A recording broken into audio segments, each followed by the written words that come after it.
Eu recordo. Para o qual está a situação que o papi de Binku e Iron Eagle e controla aqui está gericht naar certo veículo, tourveículo. A actuação aqui está gericht algemeen, dus tourveículo, tourhinde. Não tem exceção. Você também esta maneira de uma direção de landelijk controle, algo assim que quizás nos queira. Dentro do distrito não está fazendo, dus vou explicar como landelijk controle, sim. Que também está tempo indefinido. Mirando é caso alarmante que está sinti que está oferir tiramento. Que está por sua opinião, de vez de como casi, para o qual uma eventual amnistia para entrega de armas. Então, se alguém se pergunta aqui no Ministério Presidente, alguns semana passada, também no Ministério Público, que é algo, claro, que tem mais no Ministério Público, mas que com a polícia lo algo assim aqui.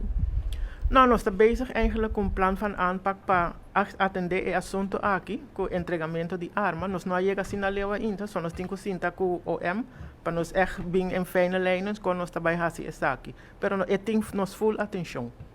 E ele conta com o sustento de polícia, não? Também, seguro. Para o qual está o incidente, tem algum update de lo qual está a gravidade da situação que estava tendo? Qual situação você está referindo, não é? Não, referindo na lesão que nada polícia. Sim, tem update, mas o ministro avisa a pessoa que a esse acto aqui está detenido e a investigação está seguindo que tudo que está tendo a ver onde é. Condição de polícia mesmo. A condição de polícia, danke Deus, está estável. Ela faz sua operação, tu costa baiando hopi bom com ele. Mita deseja de banda aqui na hopi beterschap também.